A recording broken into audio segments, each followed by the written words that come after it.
नाम रामू है और मेरा ताल्लुक एक गरीब घराने से है। कुछ अरसे पहले मैं एक जमींदार की जमीनों पर काम करता था। उस जमींदार का नाम चौधरी रणवीर सिंह था। मैं उसके पास तनख्वाह पर काम करने वाला एक मामूली सा नौकर था। उसने अपने खेतों के करीब ही मुझे एक छोटा सा मकान भी दिया हुआ था, जिसमें मेरे साथ मेरी बीवी भी रहती थी। मेरी बीवी अनपढ़ थी लेकिन बहुत खूबसूरत थी। एक रात मैं खेतों में पानी देने गया। मेरी बीवी घर पर अकेली थी। जब मैं खेतों में पहुंचा तो मुझे याद आया कि टॉर्च तो मैं घर ही भूल आया हूँ। टॉर्च के बिना रात के वक्त काम करना आसान नहीं था, इसीलिए मैं वापस घर आ गया और मैंने अपने घर से चौधरी को निकलते देखा तो मेरा माथा ठनक गया। मेरी गैर मौजूदगी में वे मेरे घर पर क्या करने आया है, और वे भी रात के वक्त। जब मैं घर में दाखिल हुआ तो मेरी बीवी मुझे देखकर घबरा सी गई, लेकिन मैंने उसको महसूस नहीं होने दिया और टॉर्च उठाकर वापस चला गया। मेरे दिल में शक सा बैठ गया था। चौधरी तो कभी मेरी मौजूदगी में भी मेरे घर नहीं आता था, तो फिर मेरी गैर मौजूदगी में क्यों आया? मेरी बीवी का हुस्न मेरी आंखों में खटकने लगा। उस दिन के बाद मैं थोड़ा सावधान हो गया और अपनी बीवी पर नजर रखनी शुरू कर दी। कुछ दिनों के बाद चौधरी ने मुझे अपने घर बुलाया और कहने लगा, रामू तुम आज ही मंडी चले जाओ, मैंने फसल का सौदा किया है। उसके पैसे लेकर कल दोपहर तक वापस आ जाना और अपने साथ एक गाड़ भी ले जाओ। पैसों की रसीद मैं तुम्हें दे देता हूँ। मैंने हुक्म सुनकर सर झुका लिया और उसी शाम मैं अपने साथ एक गाड़ को लेकर शहर की मंडी में रवाना हो गया।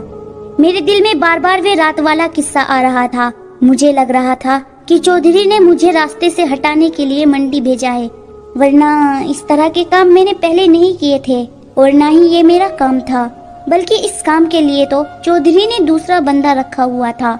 2 घंटे बाद हम सब्जी मंडी पहुंच गए। तब तक अंधेरे ने अपने फर फैला दिए थे। हमने मंडी में एक मुसाफिर खाने में रात गुजारी थी। सुबह 10 बजे बची हुई रकम लेकर वापस डेरे पर भी आना था। जब हम खाना खाकर फ्री हुए तो मैंने गार्ड से कहा, यार तेरी भाभी घर पर अकेली है, रात का वक्त है, वे परेशान हो रही होगी, अगर तू कहे तो मैं वापस घर चला जाऊं। गार्ड ने मेरे कंधे पर हाथ मारकर कहा, रामू तू जा, चला जा, भाभी को अकेला मत छोड़ो, वैसे भी आजकल कुछ ठीक नहीं है, फिर सुबह वापस आ जाना, फिर रकम गिनती करके डेरे पर ले जाएंगे। मैंने उसका शुक्रिया अदा किया और घोड़े की रफ्तार से वापस घर रवाना हो गया। रात के 11 बजे का वक्त था। खैर कुछ ही देर में मैं अपने घर के करीब पहुंच गया।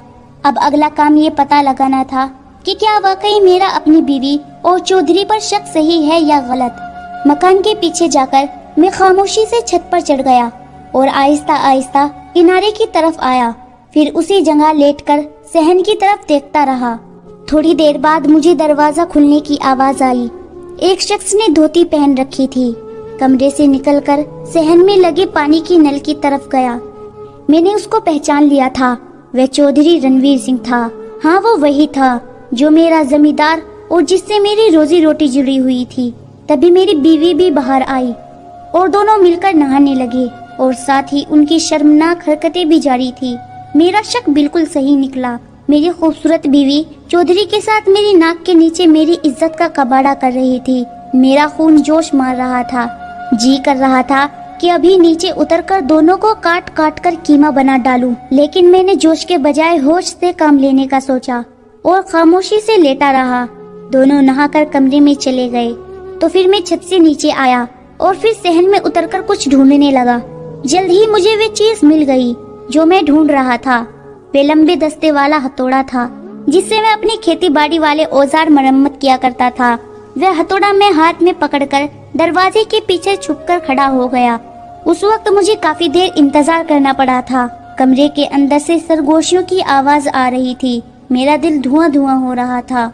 मैं गरीब जरूर था लेकिन बेगैरत हरगिज नहीं था और आज मैं उसके खेल को खत्म करने वाला था। फिर अचानक दरवाजा खुला और जो पहले बाहर निकला वह चौधरी ही था। मैंने हथौड़ा लहराया और उसके सर पर दे मारा। वे कोई आवाज निकाले बगैर ही मर गया। अंदर से मेरी बीवी की आवाज आ रही थी जो चौधरी से कह रही थी, दोबारा कब मिलने आओगे, मैं इंतजार करूंगी तुम्हारा।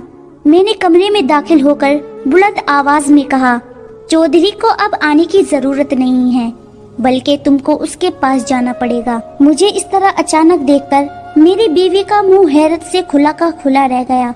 मैंने उसको बालों से पकड़ लिया और सख्त लहजे में उससे पूछा कि घटिया औरत, जब तुझे चौधरी के साथ ही मुंह काला करना था तो मुझसे तलाक भी तो ले सकती थी। वह घबराकर बड़बड़ाने लगी और माफी मांग मांग कर अपनी सफाई देने की कोशिश कर रही थी। हथौड़ा मेरे हाथ में था और उससे खून टपक रहा था। मैं उसको खींचकर कमरे से बाहर ले गया और घुमाकर उसको चौधरी की लाश के पास फेंका। वे बहुत डर गई और जान बख्शी की दरख्वास्त करने लगी, लेकिन मुझ पर खून सवार हो रहा था। मैंने उस बेवफा को आखिरी बार देखा और आंखें बंद करके हथौड़ा उठाया और उसके सर पर दे मारा और दरवाजा खोलकर तुरंत बाहर निकल गया, लेकिन हथौड़ा अभी तक मेरे हाथ में ही था। फिर मैं जल्दी से वापस मंडी की तरफ दौड़ा। रास्ते में बड़ी नहर थी, किसी को कोई सबूत न मिले इसीलिए हथौड़ा नहर में फेंक दिया और फिर जल्दी से मंडी पहुंचा। गार्ड सो रहा था। मैं भी चुपके से जाकर उसके पास लेट गया और सोने की कोशिश करने लगा, लेकिन ऐसे में नींद किसे आने वाली थी। सुबह 9 बजे उठकर मैं बैठ गया। तब तक गार्ड भी जाग चुका था। वे यही सोच रहा था कि मैं सुबह 7 बजे आकर ही सोया हूँ। हमने बैठकर नाश्ता किया। तब तक गल्ला मंडी का वो दफ्तर भी खुल गया था। यहाँ से हमने रकम उठानी थी। रकम की रसीद मेरे पास ही थी। रसीद दिखाकर रकम वसूल की, जो 50 लाख के करीब बनती थी। फिर हम दोनों ने वापसी का सफर शुरू किया। रकम वाला थैला मेरे पास था। रास्ते में वही नहर आई जिसमें मैंने हथौड़ा फेंका था। जैसे ही हम नहर के पुल के पास पहुँचे तो मैंने गार्ड को हल्का सा धक्का दिया और वे नहर में जा गिरा। मैंने भागना शुरू किया। जब तक वे नहर से बाहर निकला होगा तब तक मैं बस अड्डे पर पहुंच चुका था। 50 लाख की रकम मेरे हाथ में थी। मेरी अगली मंजिल कन्याकुमारी थी, जहां पर मेरी नई जिंदगी मेरा इंतजार कर रही थी, जहां पर ना तो इज्जतों का लुटेरा चौधरी था और ना ही दिल तोड़ने वाली बेवफा बीवी थी। दोस्तों, मैं आपसे पूछना चाहता हूँ, मेरे बारे में आपका क्या कहना है? क्या मैंने ये सही किया या मुझे उन दोनों को माफ कर देना चाहिए था, या फिर उनके लिए यही सजा ठीक थी? कमेंट बॉक्स में अपनी राय जरूर लिखें। वीडियो को लाइक कर दीजिए और इसी तरह की कहानियाँ लगातार देखने के लिए हमारे चैनल को सब्सक्राइब करके घंटी को दबाकर ऑल पर सेट कर लीजिए, ताकि आने वाली वीडियो का नोटिफिकेशन आपके पास तुरंत पहुँचे। मैं मिलती हूँ आपसे अगली वीडियो में। तब तक के लिए धन्यवाद।